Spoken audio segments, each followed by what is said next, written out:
Hi, everybody, and welcome back to another week of More Than a Statistic. I'm your host, Justin Griffin. I'm coming up on 12 years clean in August on the 14th, and I'm grateful to be back with you again with another interview. This is my friend Jay Estep. It's from the Hire Husband. Nice to meet you. Yes, sir. I met you just through social media.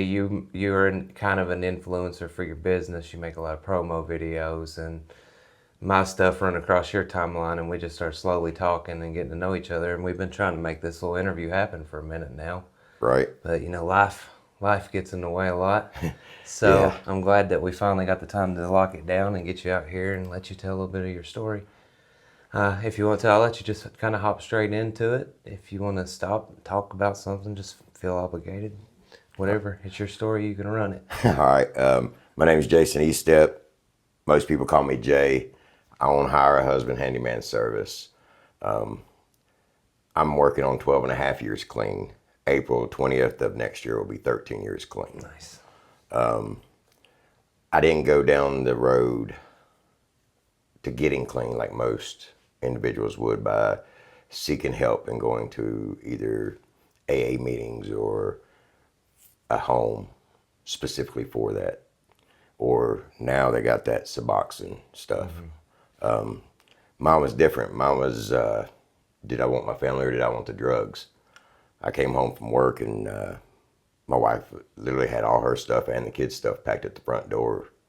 And I came in and I was like, what's going on? She said, we're leaving. I'm like, what do you mean? She's like, it's either the drugs or us. I can't do it no more. And I told her, I said, all right, give me one more chance. And I went to the bedroom and I locked myself in the bedroom for 2.5 weeks almost and got clean off the drugs and went through that sickness with no help from nobody other than the good Lord, because he was the only one answering my prayers in the middle of the night. I did things for drugs I'd never do for anything else, not even for the almighty dollar bill. I stole from my mom. I mean, it didn't matter who it was, Yeah. as long as I was getting my fix that day. But I wasn't your standard person on drugs. I actually went to work every day. I was using mine as a fix to do more work, to look better than the others, to get that dollar bill so that way I can buy more drugs. It got to where I would work 18 hours a day, sleep 2 hours, get up and do it again. But I was taking 10 to 15 pain pills during that time of work just to be able to work. I don't know if you ever heard of Dr. Brickhouse. He was a doctor right there in West Knoxville. He's a military doctor. And then he opened his own practice. Well, come to find out, one thing led to another. I ended up renting a house from him. And he was like, hey, I heard you do pain pills. I'm like, yeah. Well, one thing led to another. Then all of a sudden I'm in his clinic. And I didn't know if it was my actual x-ray or if it was somebody else's. They did do x-rays, but, you know, he come back and he was showing that my back was compressed and like one of my vertebrae had shattered or something. So he started writing me the scripts. Well, then he's like, hey, you want to make some money? Well, who don't? Yeah. So he would come to me every Friday and he'd pick me up. We'd go down to the pharmacy. He'd write me a prescription for 90 Roxy 15s. I'd go in, he'd pay for the script to get filled. And then I would come back out. He would take 45, I would take 45. Well, the 45 he got from me, he would give me $10 a piece for. So every week I was getting 45 pills for free plus 450 in cash. Because I found out that if you're a doctor writing prescriptions, you can't write prescriptions if you're on pain medicine. So he was selling doctors under the table. He ended up killing himself to get out of it, which is, I mean, it kept his family from losing everything. He went shady, not them. So instead of them losing everything, he just ran himself off a bridge. After that, it was time for me to get out of here. I had to move to Virginia to get away from everything because the same area I live in now, well, not now, but the area I was living in before I moved to Maynardville was the same area that I started doing drugs in. And I figured if I can go back there and be around some of the same people, I still see some of them, not all of them. Some of them's passed away. But I still see some of them today, and they're still just as bad as they were almost 13 years ago. It's crazy, isn't it? And I'm like, why hasn't somebody shown them the light that I got shown? Why am I any different? Why did he put grace on me to quit when there's millions of people out here that would love to? And still today, I can't answer that. I don't know why.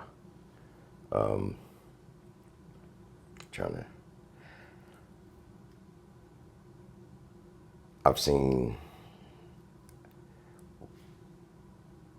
when I met my wife, she didn't know it at the time, but I was already on the drugs. But I was also selling drugs. So I was basically selling them to make mine. And I went homeless before I met her.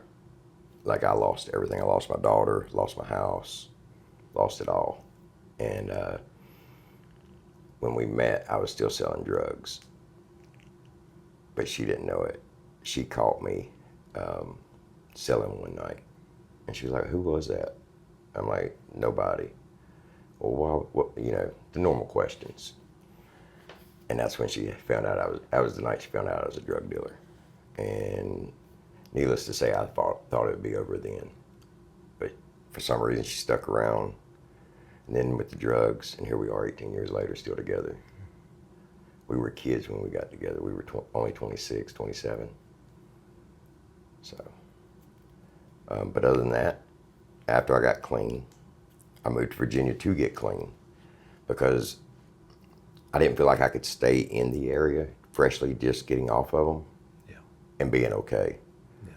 So I moved to Virginia around my mom, and which helped a lot because not only did my wife help, but my mom kind of like, you know, you shouldn't do things like that. Trying, you know, the Lord needs you, the Lord wants you. Just the little bug in somebody's ear.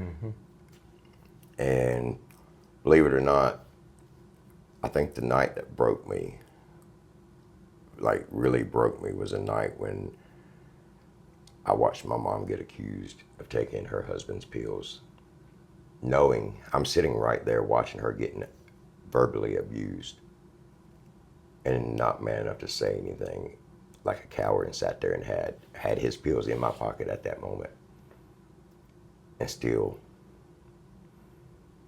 wasn't man enough to say anything at that moment. Yeah. It's just crazy what you'll do for... Yeah, the disease. Mm-hmm. Yeah. And that's what it is. I may be clean sitting here, but there's always that little devil on your shoulder saying, you know, you want one. Or like I just had double foot surgery. I had to tell the doctor, no, I don't want any pain medicine because I was afraid if I take one, I'm afraid if I take that next one, it's either the one that's going to take me out or be the one I'll be back on. Yeah. And I don't want either one of those. Same. So. Along with the fear of now, I mean, street pharmacists, it's fentanyl, you know. And that's what scares me. Exactly. That's, me and you're running along the same time. Fentanyl wasn't around much then. No. So that, your rules are my rules. Mine was people, places, and things. I didn't move out of Knoxville, but I cut ties with everyone in that. And it's those things and mama's prayers is, you know, the reason that both of us are sitting here.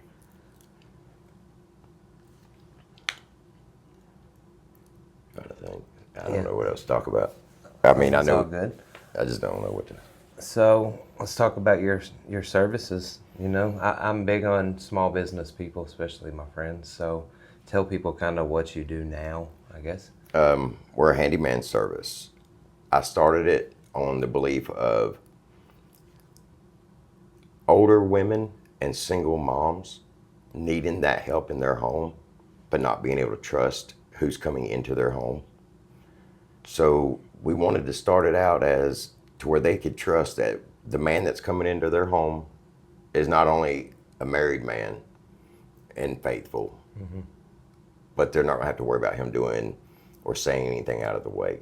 That they know when he's there for the job and the job only, for peace of mind. And it just caught on from there.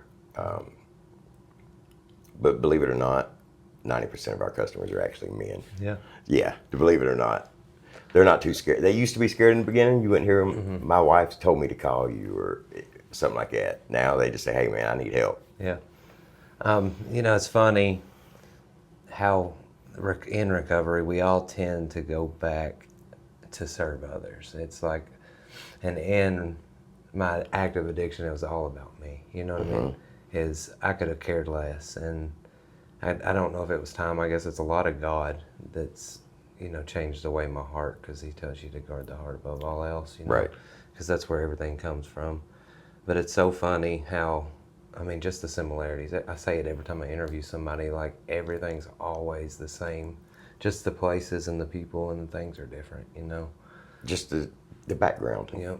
Just the background like this. That's the only thing that changed. You might have been in a nice home and I might have been out in the alley.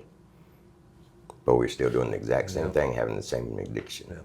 And I went through homelessness and all that as well. So, I resonate with that. I'd say mine really went off to the races when I think I was 19. I wrecked my friend's motorcycle, and I was living with him at the time. So that didn't go over too well, obviously. And so here I am, crashed out, completely scabbed up, and now I'm homeless too. You know what I mean? So I couch surfed for probably 5 years. I never had to sleep out on the street, but it was couch to couch for. Mine went out in a tent on the side of North Lake, plus couch surfing. Yeah. Some of the worst things I've ever seen in my life was couch surfing, from couch to couch, because we weren't going to nice homes. I don't know about you. I'm gonna say Same. we, but there was not homes like this. There was no. You knew you were in the wrong area of town when you got there. Yeah. Kind of thing. That you knew that any time of the day, we didn't belong there any other time of the day. But in them dark nights, we were where we were meant to be. Yeah. Because if not, we wouldn't be here today. Amen. If you was to have one thing to say to somebody that's battling it and is on the verge of, I say that you can't get off of it until the need to change isn't as scary as the need of staying the same anymore. Correct. That's the time in which it changed. What would be your advice to somebody that's kind of right there on that moment? Don't give up hope. Just don't give up hope. If you have it in you and you really want to quit, don't give up the hope. There's going to be somebody come to you, whether it's in your dreams or in reality, something's going to hit you and you're going to be able to lay it down. Hopefully it's not the wrong end of it. But just don't give up hope. Amen. A similarity that we have, I remember, I guess it's been around a year or so now, maybe longer, but you lost your dad and I lost my mom. How that was my one reservation when I was still in rehab. I really wanted to quit when I went. I voluntarily went. Right. So I went there wanting to quit. But when I learned what reservations is if this happens. And my mom passing was my reservation. That was the only, was if something happened to my wife or my kid at the time and my mom. And, when I went through that, I didn't want to use. I don't know how you felt in the moment. Did it make you want to use?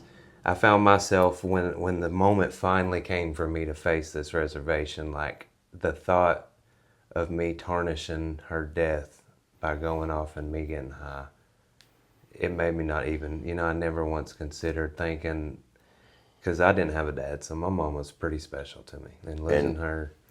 I'm sure I'm going to feel the same way when my mom passes. But my dad was my best friend. Yeah. But we weren't at one time. We didn't speak for 7 years. Wouldn't even look at each other. And it was something my wife said that his wife took the wrong way. one thing led to another. He stayed by his wife. I stayed by mine. We just didn't talk. And that was for 7 years. And then he's the one that had custody of my daughter when I went homeless and everything and was on the drugs real bad. Well, then I tried to get everything together, and I just wanted to see my daughter again, not necessarily get custody.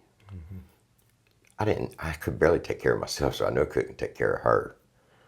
But I just wanted to get in that relationship stage again. And my wife said something about us going to court over my boys for custody. She said, my daughter, she went back to my dad saying we were trying to come and take my daughter back and whatever. So we didn't talk for 7 years until July 4th, 4 years ago, when I got the call that he was dying right here at UT Hospital. I drove straight through from Virginia straight to here. Got here that night. They said that he wasn't doing any good, that he probably wouldn't make it till morning. So I called my wife back and I told her, I said, yeah, it's bad. I said, they're saying he probably won't make it till morning. She said, okay. She would head up this way. Well, come to find out, he just wasn't getting the right care. Like, they didn't make sure he had his medicines on time.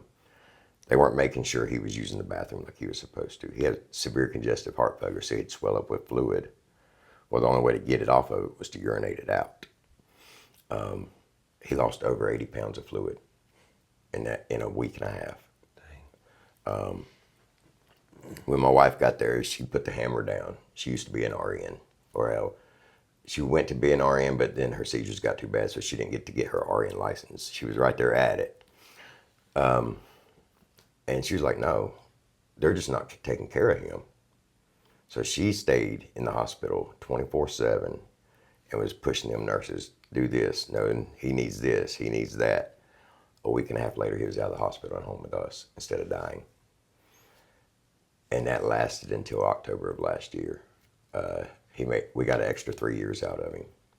So I'm not gonna complain at all. I mean, because it could have been that night. Mm-hmm. I got an extra 3 years. We got to rekindle our relationship. We got to man it out. Sit down like men instead of father and son or angry.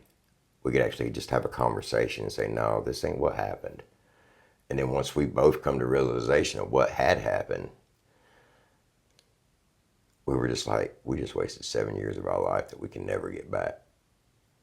And that's the only regret I got with him, is those 7 years.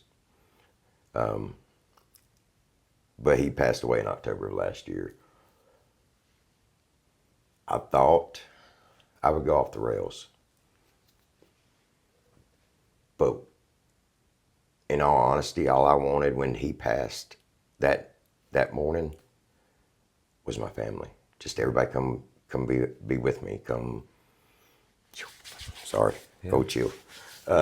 Because instead of me going out on my own like I would have, or would have thought I would have, to try to find it again, I just wanted my family. Yeah. The drugs was the furthest thing from my mind at that moment. I was just like, I think if I can have my family with me, I'll get through it. Yeah. The thought of him dying and the feelings have not went away yet. No. I still feel like I walk through that cloud some days. I can be driving down the road and it just hit. Same. Losing a parent.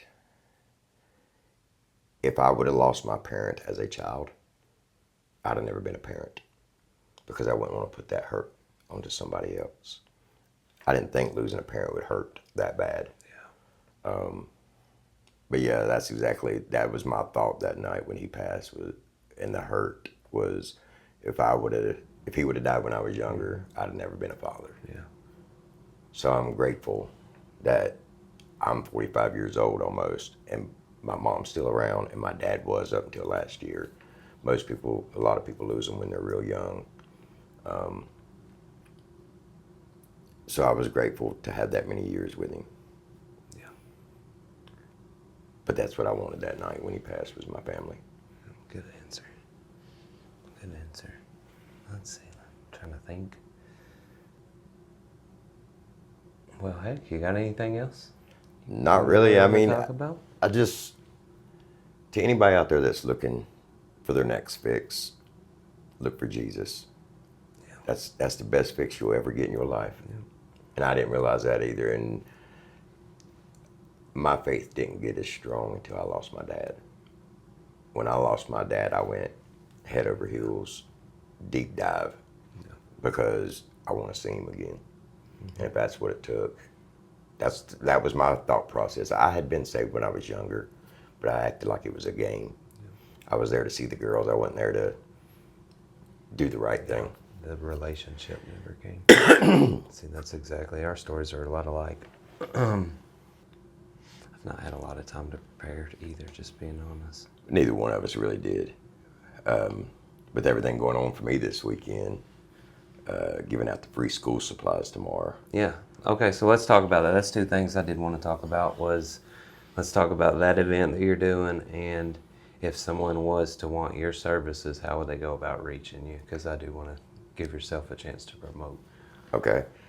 If you want our services, you can either reach us by Facebook, which is where 90% of our business does come from, is Facebook. I do have a big following.